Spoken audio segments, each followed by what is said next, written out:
Okay, this is Mark Arnold with Fun Ideas Podcast, and today I have Charles Rosenay, who's brought me some great guests. And today is another great guest, Artie Kornfeld. How are you, Artie? I'm fine, thank you. Thank you for coming on with us, Artie. It means a lot. You are a legend in the music business. And if anybody doesn't know who he is, he helped put on this production of Woodstock. Well, not the DVD, but the original production. Woodstock is just one of so many credits. Artie, how many total songs, I'm afraid to ask, how many total songs have you written or produced or put out? Well, I've written around 300. Wow. Or 360, I'm not sure. I haven't read the BMI thing. I don't know. And how many top 40 charting hits are in that? Well, I have 4 Legend Awards, which means multi-millions of plays. After a certain amount of time, the copyrights. And I never thought about it. I always loved the fact I was making music. So I wasn't that cautious to protect myself. I think I would be older and not in the studio. So I keep thinking I'm going to do that, but probably not. Yeah. I just was like, I'm just trying to keep the spirit alive that we had, because after all, we were a part of the greatest peaceful protest in history. Mm-hmm. I wish I was younger and I really had the strength, to be more active. But we'll see, because I'm feeling better every day. Thank goodness. Thank goodness. It's like a laundry list of amazing things you've given us, along with Woodstock, so many hits, and you've worked with so many acts and so many bands, especially in the 60s and 70s, right? Was that most your golden era? No, because after the 70s, the first thing I did was take this unknown band called Survivor out of Chicago and manage them for 2 years, get them the Rocky III thing with Sylvester Stallone, and then walk on a principle when they fired the lead singer. Oh my! And I just walked in and tore up my contract and said, you know what? And it was a loss to me, but this was never about money anyway. So anyway. But I'm proud of Eye of the Tiger. Every time I hear it, I think of one. It was just strange. The call from Stallone and all that kind of stuff. Could you guys do a song about a tiger? And I said, what? But I sort of a weird request. And then he said, no, I'm going to wear a jacket with a tiger. And I told the kids, I think within 4 days I had the demo, which was almost a master. I just brought it to the captain to Neil's place. I think it was Columbo, and let Nico Bolas finish the record. Anyway, I have a question for you. We're working on a Turtles project, and there's one song you wrote for them that I know about called "Just a Room," and I think it was on their second album. It might have been their first. I get the albums confused. Did you write that song intentionally for the Turtles, or was it just among a number of cuts that they were demos that they were going through, and they just chose one? Actually, in a certain community, Steve and I became very popular writers. So it's like we're sort of active in the middle of it, because it was never a business to me, and it's always trying to make change with what I'm doing, and Mm-hmm. Do you remember that specific song, Artie? Yeah, of course I do. It was one of those times where we sat down with Steve and we just we might have been aiming for sort of a happy together kind of feeling, but different, Yes. Because we were building writers that era, and you really learned how to write, and that's how you do it. Were you pleased with the way it came out? Because sometimes you write a song one way and an artist performs it a different way. Yeah, well, yeah, no, but it's a different part of my world, because don't think of the other stuff I do. It's like, you know, breaking the color barrier at FM radio with Tracy Chapman, Fast Car, being the first black artist to be played on FM radio. Mm-hmm. You know, and since my mother was a founder of the Freedom Rides, I'm keeping it going in my own way. Uh-huh. I know I'm not on any crusade, but aren't we all? If we're still around, we're dealing with what's happening. So I guess we're sort of a crusade. True, one way or another, yes.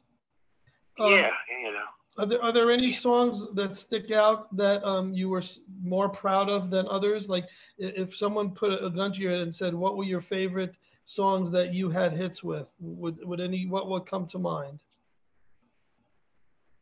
Oh, I don't know. I guess the greatest overall was the Cowsills, Lorraine the Park and Other Things, because I was the producer, the manager, the writer. Yes. And yeah, I guess. Yeah, that has the most hits at BMI. When I was at the NAMM convention, they gave me 3 more Legend Awards, and that's a multi-million plays on a song, performances. Oh, it's a classic. It's one of the best pop songs ever written. It still holds up, and the vocal, the arrangement, everything about it is amazing. Yeah. Well, yes, I don't hear a lot of commercials. I don't know. I don't pay attention to it. But it really amazes me sometimes, because I was looking at whatever it is, YouTube, and there's a song I wrote called Bensonhurst Blues, and there's about 15 covers on it all over Europe, and I couldn't believe it comes up and it says Bensonhurst Blues by Al Pacino. And it cracked me up, because there was Al Pacino singing the song I wrote that was in Europe about 4 times, but it was just, he did it so great. But then I remember, it's called Bensonhurst Blues, and that's the neighborhood where Carol King, that's where Carol King was, where I was, the guy who was there. A lot of people were from that over in the entertainment industry. Of course, Brooklyn, Bensonhurst, of course. Yeah, but I got the benefit of being a Levittown kid, and living in, being a college class person, and then decided that I wanted the music. What did Mom and Dad say about that? Oh no, they'd only see it in my life that whatever I really went for was for the right reasons. Yes. And would only be a positive force, to whatever we contribute that thing to, that we should put out every day. Were you part of the Brill building? Were you part of that, Oh yeah, I've been put on lists as the top 3 people that come out of the Brill building, and it's like Neil Young said in Rolling Stone, and that's better than the Brill building, because Neil Young, who doesn't say these kind of things, just says in his new book, he said Artie Kornfeld is the best music man in the history of America. Wow. And that sort of knocked me over, because, I did basically run the companies for him and Elliott. When I took, after Tracy Chapman, which is managed by Elliott, that's how I got with Neil. Mm-hmm. Yeah, no, I love working on the Freedom album, because I didn't really promote records for anybody, and all of a sudden, because of personal tragedies in my life, I didn't want to write and produce, because I figured I've already done it, That's why I never was going to do another Woodstock, because you know what, I did it. Another one would just be a money trip, and I didn't do it for money anyway. Right. Yeah, I really do want to stop the war in Vietnam. So I think I want to bring it up now, because I'm just letting people know, hey, if you organize peaceful protests, you could accomplish a lot. That's for sure. I have a quick question. So I know you've done hundreds of songs that have done well. What was your first, and when was that? My first was my first song I wrote with Jan Berry from Jan and Dean. Mm-hmm. And and it was the follow-up to My Boyfriend's Back by the Angels, and it was called I Adore Him. And it went top 10. I Adore Him was released by Jan and Dean? No, by the Angels. Oh, by the Angels. It was their follow-up. It was a follow-up to My Boyfriend's Back. Oh, gotcha. Mm-hmm. Yeah, you know, every time that happens, you know, you basically, even though I'm not competitive with music, you're basically competing with, you know, another 200 writers that have a song for that artist. Because that's the way it was in those days when artists weren't necessarily, you know, writers. Yes. Did you ever want to be the artist yourself, or were you happy writing? Well, I did 7 songs on the I Got You Babe tour. I was at Changing Times with the original Pied Piper. Well, that's true. That was top 20. Yes. And that tour was a good tour, you know, because they had 3 songs in the top 10. And, you know, and that's where Danny Hutton opened, and that's where he met Corey Wells, who was in the band, you know, and that's how I met Corey, you know. I hate to say, you know, a lot of these people are R.I.P., so, you know. Yeah. Well, Three Dog Night was a monster powerhouse band of hits there for a while. Yeah, well, I watched them, you know, because I know them from when they were playing, you know, they were the band for the 3 or 4 acts that were on that tour. Yeah. You know, and yeah. And I guess you know, it was the first show I ever did at Green Bay, Wisconsin. You know, it wasn't in a club on Long Island. It was there was about 6,000 people, and it was interesting. You know, the band was great. The band was better than we were, but I don't know, we were good. I think so because, you know, people love it. There's all the songs we wrote that never came out. People hit on. Was there a Crispin in Crispin St. Peter, or was that just the name of the band? No, that was a person. He was like a sex symbol singer in Europe. Uh-huh. Yeah, he was a good-looking guy, and he was very big in England. He was pretty huge in England, actually. You know, and yeah, Crispin St. Peter, right? Yeah. Right. When I first heard the record, I didn't like it because it was too pop for me.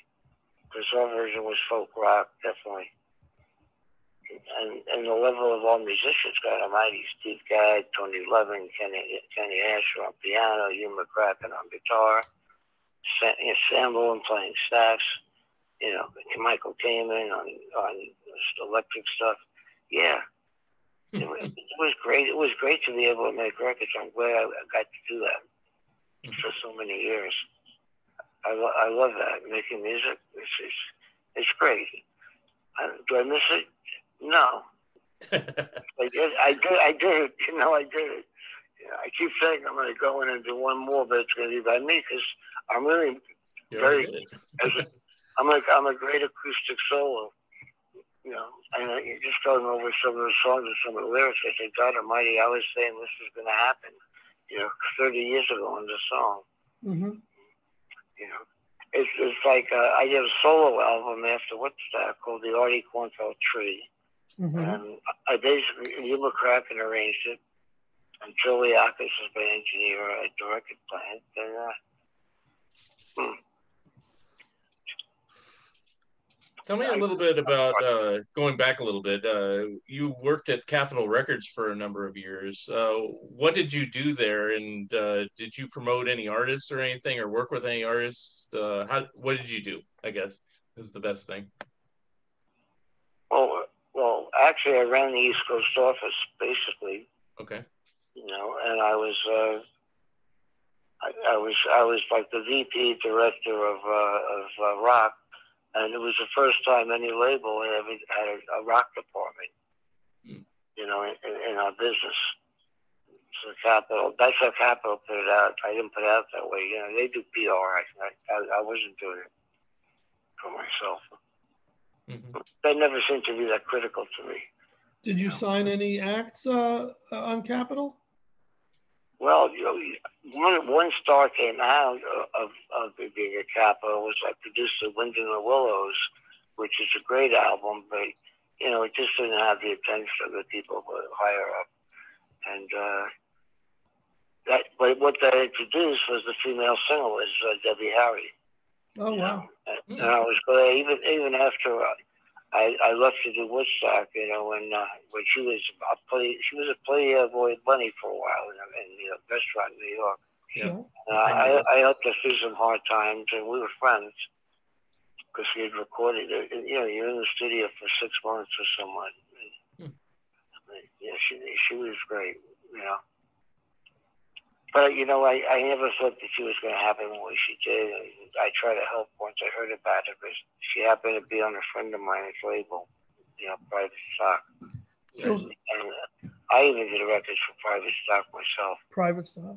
So many times, Artie, an artist or I'm sorry, a composer writes a song. It's a hit for an artist, and they never meet the artist. They never, come in contact. But you were beyond that. You had so much to do with so many acts and so many artists. But for the sake of the Turtles book, what was your relationship or friendship with Howard and Mark, Flo and Eddie? Were you friends with any of the Turtles?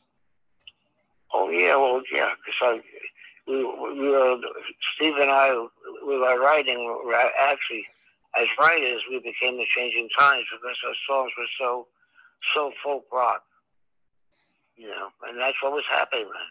Yeah. Yeah, and I loved Happy Together because two friends of mine produced it, and and it was through the company that I had been the director of A&R, which means artists and repertoire or whatever. Yeah. Yeah. Were you involved with White Whale at all? That was, I guess, their record label. No, I knew what was going on. I didn't particularly like it. No. No. I knew what was going on because people sort of know me because I'm pretty open. Mm-hmm. But I can keep a secret, and I am candid. But anyway, I try to be. Mm-hmm. It's hard. If you know something and you think it helps you in a way, let it out there, see if it affects anybody. Any stories about Mark and Howard? What do you remember about them as performers or as individuals?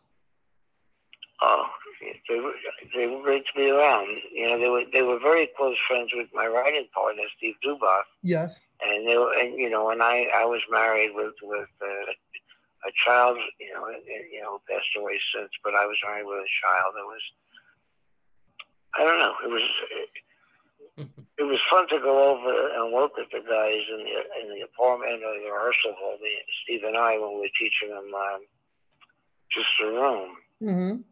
And the way we always did that is we'd play it the way we did it. As a producer, I'm one of the people who, I had sometimes arrangements, but I'd rather say the musicians, because my guys are like the best they are. Steve Gadd is the best drummer, and I started him out, the first person I ever used him. Steve Gadd, yeah. And Tony Levin and David Sanborn and Kenny Asher. Yeah. Yeah, those. I mean, they're a lot better musicianship than the Wrecking Crew. And the Wrecking Crew, I know that, not because when I did the Jan and Dean stuff, it was with the Wrecking Crew. But they weren't called that. It was Glenn and Leon, Right. They weren't called the Wrecking Crew then, but it's crazy how many songs and artists they played on. Were they on the Cow Sills as well, or no? My guys? Was the guys from the Wrecking Crew on the Cow Sills recordings? No, not at all. It was all New York musicians in Philadelphia. Yeah, because Jimmy Wisner arranged it, and Jimmy arranged a lot of other acts that had been hits, Strawberry Alarm Clock, things like that.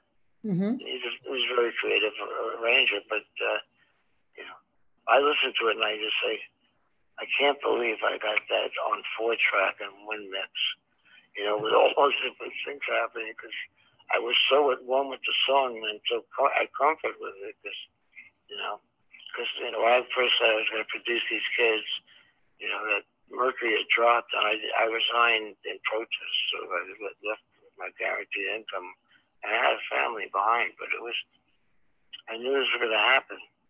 And that's what I told my friends. So I started teasing me. I said, listen, America's apple pie and coffee. I said, and you know what? people are going to relate to this family trip, and you know what? I'm going to write the song that's going to make them happen. Yeah. And you know, and a year later, Steve and I wrote to Right in the Park. I don't know where that came from. He played a chord, and for some reason, I just said, "That's all I said." In the park, raindrops falling on her, and that was, you know, within an hour and a half, it was done. And how come it wasn't called The Flower Girl, which is what everyone thought was the title at the time? Well, it was, but then the president of MGM called me and said, "Artie, we have a problem because we think it's going to hurt the single if we put it out because of the Scott McKenzie record. If you're going to San Francisco with flowers in your hair." So you know, so they asked me to hold off. You know, and you know, and I never, you know, I got to high levels, but I was never a dictator. You know. You know, my opinion was, you know, let's just get it done, whatever way is right. Right. Yeah, I don't know everything. That's why, I mean, if there was an arrangement for McCracken, who was one of my best friends, but his soloist at Beastman. I really miss that guy. But Hugh McCracken was incredible. Yeah. You know, if you should just AOL him or Google him, you'll be shocked. You know, and he was a friend of mine because we worked on about 30 albums together. Right. I really miss him. So, you know, I really had the benefit of working with the best. You know, that's why when people compare, you know, they ask me about Santana or Clapton, you know. Now, Clapton is so good, he could have been a great studio musician, too, if he wanted to. Sure. Because he's that versatile. I don't think Carlos could have been a great studio musician. Oh, He'd be locked into just that one market. Because it would shrink, and he'd be on a Mexican-American label. Mm-hmm. Yeah. We'd be you know, and I say, if you ever saw the Woodstock movie, when I had my show, I interviewed Michael Shreve, the drummer, twice, because that's what interested me in Santana or Woodstock. You know, I think his drum solo is what made Santana happen. Not Carlos's fills or anything. They weren't that spectacular, and the melody, they had just started rehearsing that song. It was hardly finished. Soul Survivor. And so what happened with the Shreve, they stopped playing. They were playing solos, and all of a sudden they look at him. So he has to play a drum solo, and he's a jazz drummer with a rock band, a Latin rock band. He's a jazz, so, you know. So we just. I'm old enough to remember seeing it, you know, when it came out, and I remember leaving the theater thinking, "Oh my God, that's one of the best drummers I've ever seen," and that stood out was the Santana drummer, never knowing his name and never knowing, you know, any of the history behind that. Oh yeah, I'll tell you, I really believe that his drum solo and the movie that I made, you know, but we all had to be involved or it wouldn't have happened. All of us, you, me. Anyway. I have a Woodstock flash. Sometimes it'll blank you out. That's okay. My question about the film is if we know that Woodstock itself lost a lot of money.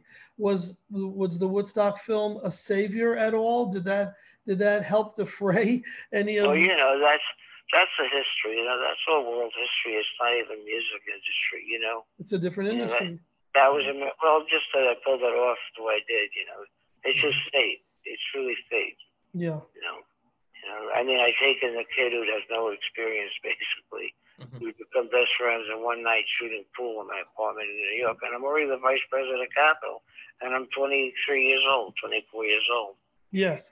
You know, it was a great time of life because all the things I thought I wanted, I got. You know, and then I went back more. Then I went back more to my roots. I loved my high school years; they were great.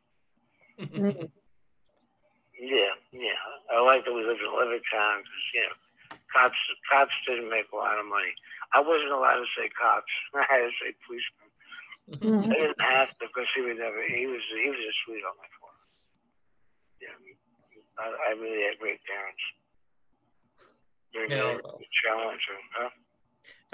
After Woodstock, was there ever a need and I think you already answered this, but I'll just ask again, is like, was there ever a need to top it and do something even greater than that? Or do you feel that that's what you want to be remembered for, as the rock concert of the century, basically? Well, to tell you the truth, Paul Simon read my book, The Pied Piper of Woodstock, and it tells the whole trip of acts that happened to click, why drugs come into it, how I promoted Woodstock, you know, and it's not an ego book. There's not one picture of me with with an artist. Although I think it's pretty crazy that I avoided that for the movie, but I wound up being that famous Jimi Hendrix playing the Star Spangled Banner. It cracked me up, you know, because I remember being there, but did I really, after having this off the wall thought and based on love and stop the war too, you know, and it happened that way, you know. I'm just grateful that I got to be a part of that whole thing. I mean, everybody on the field was just as much a part as I was to Woodstock. Mm-hmm. And so were you. That's why we're talking. Yeah. Yeah. Well, I mean, I'm a big fan. I mean, you can't see it, but I'm holding up the DVD once you see the video. It's just, you know, a fantastic film, fantastic music. I mean, I know Rhino a few years ago put out like a big multi-disc set on vinyl and CD. Did you have anything to do with that project? No, not really. Okay. Okay. Or any, you know, also the DVD I have is like the director's cut, and it's the 40th anniversary edition. Do you have any say so on any future Woodstock projects that come out based on the original Woodstock? No, or you know what? For me personally, I didn't do Woodstock. I had no monetary thought in my mind. You know, I made the movie deal 3 days before. You know, Warner's had turned it down 50 times. But I happened to know the president of Warner's Music Publishing, and I knew the chairman of the board from the councils. And 4 days before the festival, I beat him up for 35 hours with Extreme, and they kept saying. And then finally, the chairman of the board, after about 35 hours, said, you know, Artie, look, Warner Brothers is almost bankrupt. You know, documentaries aren't happening, you know, and our movies are not doing good at the box office, you know, and I finally had told them so much about what this is going to help stop the war, and everybody's going to be there in peace. I'll make sure, I'll promote it right. And I finally said, for some reason, I said, well, think of it. It was after they gave me the whole thing about the money and documentaries aren't happening. So for some reason, after beating up, and you got to realize, one is Freddie Weintraub, who started Dylan at the bitter end, you know, and he become vice president, and he was a friend of mine, and it was just a miracle trip how the movie came together. To me, I knew it would happen. Mm-hmm. So I was 1 for 1 in calling someone, and they saw me. They didn't want to see me because they didn't believe it could ever happen, but they made a deal, you know, based on my past dealings with them. So it pays to be nice to people. All right? It's how many people you can affect positively. You know? Unfortunately, you got all that on film, you know, because it's like it could have just been a concert that wasn't recorded and nobody saw it except for the people there and be forgotten. But now every generation can watch it or listen to it. Yeah. No. Mm-hmm. I mean, I hate to say it because it's not egotistical, but it's historical, you know, and the real truth is it was, you know, what it really became was something that was, the festival itself was miraculous. It's a miracle. And I would never do anything to make money off Woodstock. And I spoke on radio and done interviews and been on 4 continents, you know, and I never did it for profit. You know, and people keep offering me, if you put your name on this concert, and I just won't do it unless I could affect the promotion. Mm-hmm. I think that's why I was so good when I did record promotion after my wife and daughter passed away, and I didn't really want to write, you know, and I couldn't believe all of a sudden I was running the careers basically and doing all the marketing and promotion instead of the record companies for really top artists. Artie, was it you who wrote the book, The Pied Piper of Woodstock? Yeah, yeah, I wrote that book. And is that still in print? I don't know. Amazon. No, somebody in Europe sent me three of them that they bought to sign and get back to them. So I guess they're still available. And, I don't really keep up with it. It's just, I was surprised because I already had like 4 walls go over 5,000 on Facebook. And so I had a lot of people that wanted to hear the way I think because they know that was part of this miracle. And all I basically tell them is that, anybody listening to this, you're the reason that I could be that part of the miracle. It goes both ways. So. Very, very modest and very, very generous of you. But, you talk about songwriting and you left a solid job at Capitol. I mean, you were an established record person and you left it to gamble on this crazy concert in the Catskills. I mean, that's ballsy. No, but I just, I've been so lucky about life, a lot of sorrow, with the family, but like I know how Kobe Bryant would have felt if he lived, so so I went through that kind of cathartic feeling. So just the fact that the first thing out of the box is I discovered this band Survivor. I had Lita Ford, and the record company who had Weird Acts like Al Yankovic, and Survivor was signed to them, and Epic didn't want to put out their album. So anyway, it took me 2 years, and I was really good. I never really managed, but the first time out, I was on a tour in 20 cities with Triumph, which was a very hot band from Canada, and the second tour was with Tommy Mottola and Hall & Oates, and that was a huge concert tour. And Survivor was around, and also the deal was set for the Rocky III. So anyway, I was sort of happy that happened, and I worked for the money because when they got rid of the lead singer, I just told them, even though I was invested in them and I put time into them, when they got rid of their lead singer, who I knew his voice was so critical to why they happened. Yeah. Right. They sort of stabbed him in the back, so I just told them, I'm out. Forget you don't owe me anything. I wish you the best. And I told them, you know what? Without Dave Bickler, you're never going to have another hit. And you know what? They still haven't. Yeah. I have one more Woodstock question. It actually has to do with the movie that Ang Lee directed years and years later called Taking Woodstock. I was wondering if you saw that and what you thought about it, and if it was any way accurate. No, my wife did Woodstock and I discussed this, and no, I didn't even see it. And it was like Lang wanted attention in those days, And I love Michael. We're the best friends that you can have. But you talk about it, and I flash back to that time. It was a very tender time. But what was I talking about? Because I lost my track. Well, I was just asking about Ang Lee's Taking Woodstock, which seems like it's fictionalized more than accurate.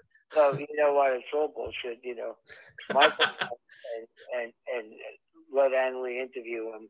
The reason it happened is a cool reason because the writer, and Ang Lee had been lovers at one point in their life. They were gay, and so it was sort of like the way it happened, but it's the whole lie, He had nothing to do with why we got that site, Michael's story is like from the moon. My story is the actual truth of what happened. Now, the accurate story, yours, is that detailed well in that Pied Piper book that you wrote? So that's the book to get? I don't know, but you know what? If on the Woodstock 50th, Bob Geldof did Live Aid, right? Right. If we had never talked, and he called me because he wanted to interview me for a Woodstock special he was doing on the BBC, and he interviewed me for 2 hours, and I took that as an honor because he pulled off Live Aid, and I look up to that as a great event. Woodstock will overshadow any big event because it's a different time. Yeah. That we did it on the exact right weekend with the exact amount of rain, with the exact number of people, and the fact that there was maybe a couple of fist fights was 400,000 to 500,000 people. That's it's a miracle to me. I mean, I know what happened. I know that I tried to program people before with radio stuff that no one had done, and it was funny because Geldo said, "I wish we were together because if you and I were working together on Live Aid, we'd still be doing Live Aid every year." Wow. Artie, yeah, you're credited with writing Dead Man's Curve with not only Jan Berry, but Roger Christian and Brian Wilson. Yeah, Roger Christian had nothing to do with the song. Lou Adler, who ran Screen Jump, somehow always managed. If you look at the Beach Boys stuff, you see, and Roger Christian was a big disc jockey at the big station in LA, and I guess by putting his name on songs, they made sure that stuff got played. In those days, you could break a record, meaning it could reach its epitome in sales. Right. Just by going after it. It was a different time. It was all part of the training because I had a great. People don't talk about it because on the field, got so much attention, but it did because I made the movie deal. Yeah, no. Yeah. But they had to fly Wadley to meet me on the roof of the Pan Am building in New York to sign papers. I gave him a check for $100,000 from Warner's because he was up there with he had Scorsese on his Scorsese was on his crew because Wadley taught a college class on cinematography and Scorsese was one of his students. So he hired him to help him on the Woodstock movie. But they were sitting up there, and there was no money for Michael to give them, even buy film. Wow. So once he left me, he immediately bought film, and that's when the Woodstock movie started. The stuff at the beginning, Michael had shot of himself. I didn't even know about it until I saw the movie. Well, you mentioned everything was cool as that. I'm very much at peace with the whole trip. Good. You mentioned Scorsese. It sounds like, or looks like, he learned from you in that he did The Last Waltz. He did Shine a Light with Rolling Stones. He did a documentary on George Harrison and one on Bob Dylan. So it seems like he learned a lot from watching your Woodstock. Martin Scorsese. Yeah, I know. Yeah, that whole crowd is very talented. So most of the stuff you wrote was with your friend Steve. Italian Triangle. Most of the stuff you wrote was with your friend Steve Duboff, but you also wrote stuff with Jerry Goffin, which surprised me because I only thought that he wrote with Carole King, and also you wrote with Tony Wine, who's a good friend of Ron Dante and was one of the Archies, right? Oh, she wrote "Groovy Kind of Love." I would put that first. Yes. And I had one hit with Tony, and I forgot who did it. It was the Cookies, the ones who did Chains. Oh yeah, well I had 2 or 3 songs on that album. Right. And I also had 2 or 3 songs on the Drag City album at the same time. Isn't that crazy? Well, Mark, I think we should tell your audience that by 1966, Artie had written over 75 songs that charted on the Billboard charts and was participated in over 150 albums. And this was by 1966, even before the world had ever heard of a thing called Woodstock. Well, you know what? It's like, when I come up with that figure, I was counting every single thing and all the hours and all the really, you really have to have a stamina and really have a desire to be in that world. Yeah, I was going to ask that. I mean, did you work constantly? Because to get that level of productivity, it just seemed like you're working around the clock. No, that's just whatever power there is gave me that particular ability to do those things, and there's no choice, a lot of things I do for sociological reasons, and my main goal is to help an artist that I'm affecting's career happen for them. Mm-hmm. You know, I was happy when I had one hit record, you know, as a writer. Mm-hmm. You know, you think about having a hit, and then to have, I think out of 350 songs that BMI has, I think 300 of them were redone. Like, I didn't know too recently, Del Shannon did the Pied Piper, Bobby Fuller, and I loved I Fought the Law. He did the Pied Piper. There was millions of records of the Pied Piper all around the world. I hope you got royalties. You know, you sound, when you say that, how much you cared about the artist, it sounds very altruistic. You remind me of a gentleman who I don't know if you knew, Sid Bernstein. Oh yeah, I know Sid very well. Yeah, he had that same laid back but sincere love of what he did and love for the artist, and that comes through with what you're saying too. Yeah, well, you know, Bernstein actually. He wanted me to do a free concert with him on a field closer to where the Woodstock stage was, with Bill Hanley, with the original stage on a flatbed and with the sound, and we just were going to make it free up front. Mm-hmm. You know, and then Michael I was in New York, and Michael had paid for me to take I wasn't taking, you know, I was taking trains because I was still trying to recover from losing my daughter. So I couldn't fly. I sort of became a little agoraphobic. Mm-hmm. And then Michael called me, and he said, "Oh," he was almost crying. He said, "Oh, aren't you going to come up here?" You know. And I said, "Michael, I'm so opposed. I mean, the fact that you're using the name Woodstock, being sponsored by a record company and Pepsi Cola, I just is so opposed to everything that Woodstock was about and why it happened." Mm-hmm. And it won't happen. You won't have magic. You know? Mm-hmm. You know, and you know what? And it was there was maybe $20 million on that trip. Mm-hmm. You know, and I don't know. It's not my business, really. You know. Actually, I to tell you the truth, I made Michael pay me to be there. Wow. Yeah, I told him I didn't agree with it. You know, I got to do interesting things. Like I got to be in the same Green Day mud fight with the audience. You know. Yeah. yeah.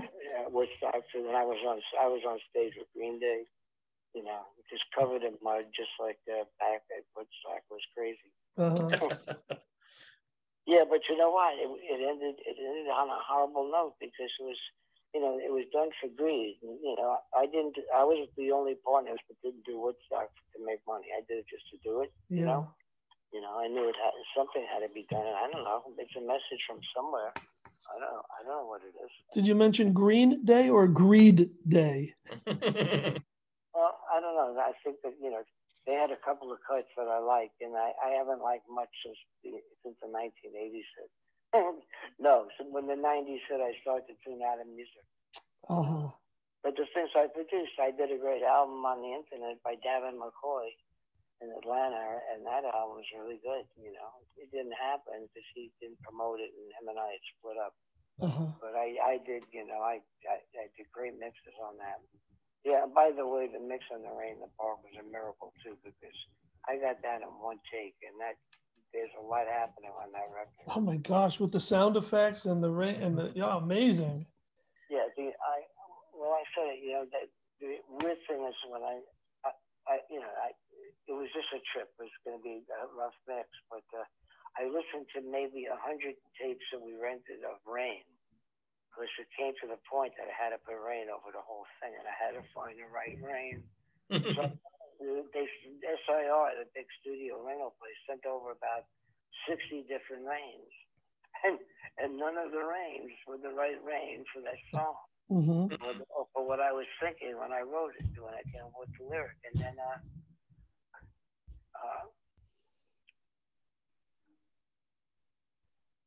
where was I going? Give me a hint. You were talking about the rain, and you had to get the right sound of the rain. Okay. So I went through like 50 tapes, and none of them were right. And they're gonna boil they have a big cart, you know, where they have tapes, because they probably went to 4 studios that day. And as they're gonna leave, I see a tape, and it says bacon frying in a pan. And you know, You know, I learned a lot from George Martin too, and I just said to myself, I wonder what it would be like if we recorded bacon frying in a pan, you know, and if we did one of those stretching the tapes, you know, to get that delay with it, I bet it would sound like raindrops. And we put it on, and damn, that's the rain, and the rain in the park. When I saw the cow sauce for the first time in my 40 years, about a year and a half ago, I told them that story, and I blew their mind because they didn't. Oh, they didn't even know. Wow. They weren't there. I mixed it with Chiliakis. Wow. You know. And maybe Brooks also too. You know, I'm not sure. You know, those are fun days. Making music were good days, and then I just learned the truth that my best records, you know, were never heard on radio because didn't promote. You know, I wasn't a promoter. I was a writer and a producer and a manager sometimes. You know, but I didn't promote. So I just said to myself, you know what? If I have something I believe in, I'm going to promote it myself. Artie, any memories? If we can flash back to the guys from the Turtles, any experiences? Yeah, eating at the kosher restaurant by the bowling alley, bowling on Sunday with Duboff, stuff like that. You know, for my friends. Yeah. You know, Steve was a lot closer than I was because I had a family and I had other things going on. Right. You know. So, you know, and, you know, that was a part where Steve was into his trip in Malibu and I was into my trip, that's when I was partners with Artie Rip, and I had Lita Ford, and I was trying to work with Bert Summer, but I didn't think we were going to get back together. Bert Summer is the only Woodstock name that never became famous. Is that right? Well, you know what? With the internet show I did with over 20 million hits on it, you know, the 1 hour a week, and me playing Bert Summer on almost every show. And then he wrote a song. We're all playing in the same band. That really is a song of hope, you know. So I put it out on my label, and I promised Bert I would get him a gold record when I signed him years before. And you know, so his kid Jesse will get the money because we never did it for the money, you know. So, but I was glad when it happened, you know. Yeah, you know, he's a good guy. Yeah, well, the record went, you know, it made Casey Kasem's top 20 or whatever that is, and it was like 19 at Billboard and 14 in Cashbox, and the album went gold, you know, and Bert got I didn't even know. I hadn't checked on the royalties in so long, you know, because you sort of get to the point where it just, you work real hard and you have this equity. You never did it for that reason, and you didn't even know it was going to come in. So when you're young, you make stupid things. You know, on the way up, you sign stuff away because there were a lot of gangsters back in the 50s in the music industry. You know, it was great to come through that. And on the other side, it was great to go from 2-track, and when 4-track hit it, don't forget, if you were a Nevins Kirshner or Screen Gems writer, you know, myself, Tony Wine, Goffin and King, Duboff, Neil Sedaka, Bobby Darin, a lot of great writers there. You know, you really learn how to write, you know, and that's what I was saying on my show, even because I'd have unknown bands to help them get an extra $100, you know, on the weekend by getting them heard by 100,000 people. So I keep thinking I want to do something, but you know what? I have slowed down, and you know, I was sick for 2 years, and now I'm almost, you know, 100% totally better, you know, and me. You know, for me, it's coming to peace with Woodstock. Boy, that was a hard trip to come down from. Yeah. You know, and only Mike and I have that connection. You know, so when we talk, you know, now that we are really friends, you know, but you know, it's a good time. Good. Yeah, because only he could understand what I saw, and only I could understand what he went through.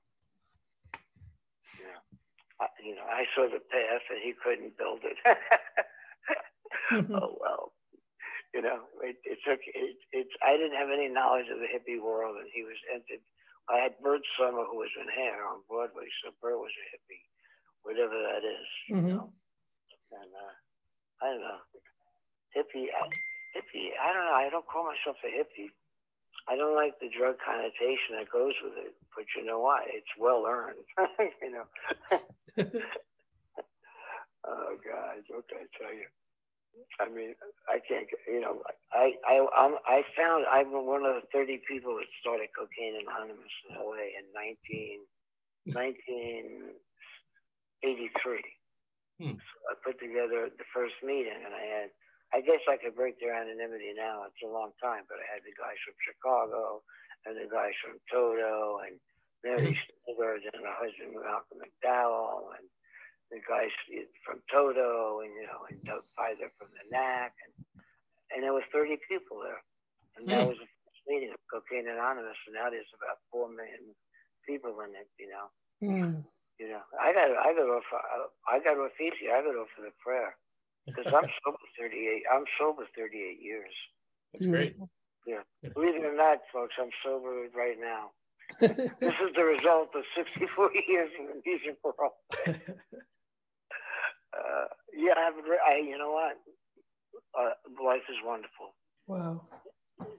But anyway, Artie, it's been an incredible life, and we're kind of running out of time here. We've talked for a little over an hour, and it's been great talking with you. And of course, we'll always remember you for all your records and Woodstock and everything else. And I want to thank you for being on the Fun Ideas podcast with us today.